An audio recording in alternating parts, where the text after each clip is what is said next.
চারু একজন সন্ত্রাসী জানতে পেরে বিয়ের মণ্ডপে অলি নিজেই চারুকে পুলিশে দিয়ে মা ও বাবাকে এক করলো। হ্যাঁ বন্ধুরা, আমরা এমনটাই দেখতে পাবো অনুরাগের ছোঁয়া ধারাবাহিকের আগামী পর্বগুলোতে। দীপা সিসিটিভি ফুটেজটা দেখে জানতে পারে সেদিন জয়ই আসলে হাতটা চুরি করে তার ব্যাগের মধ্যে ঢুকিয়ে দিয়েছিল। দীপা জয়ের বাড়িতে গিয়ে সবাইকে ফুটেজটা দেখায়। ফুটেজটা দেখে সবাই চমকে যায়। জয় দীপার কাছে ক্ষমা চায় অনুতপ্ত হয়ে। তবে দীপা বলে, জয় কিন্তু পুলিশের কাছে যেতেই হবে, তা না হলে আমি তো আর বিনা দোষে শাস্তি পেতে পারি না। এমনকি দীপা সূর্যকেও ফোন করে সবটা জানিয়ে দেয়।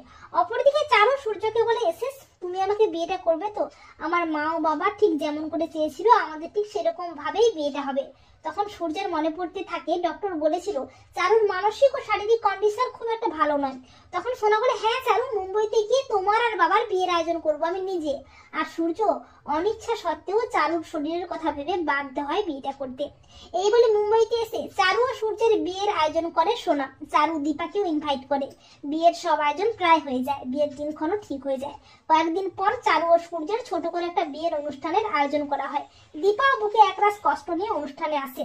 এরপর বিয়ের কিছুক্ষণ আগে চারু কার সাথে যেন ফোনে কথা বলছে। চারু বলছে, স্যার আপনার প্ল্যান মতো সবটাই এগোচ্ছে, বিয়েটা হয়ে গেলেই তো আমার আসল রূপটা সবার সামনে আসবে।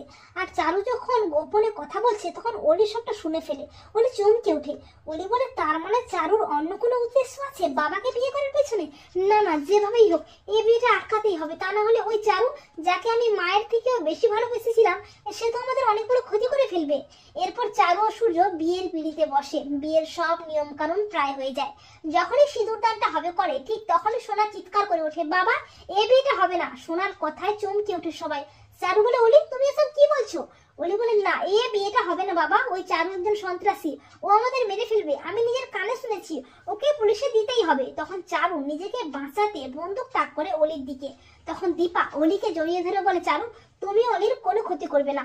এরপর চারু যখন অলি ও দীপার দিকে বন্দুক তাক করে ঠিক তখনই পুলিশ হাজির হয়। পুলিশ চারুকে অ্যারেস্ট করে। আর অলি নিজের ভুলটা বুঝতে পেরে অনুতপ্ত হয়ে মায়ের কাছে ক্ষমা চেয়ে মা ও বাবাকে আবারও এক করে। তো বন্ধুরা, তোমরা এটাই চাও তো যে অলি যেন চারুর আসল রূপটা জানতে পেরেই নিজে চারুকে পুলিশে দিয়ে মা ও বাবাকে এক করে?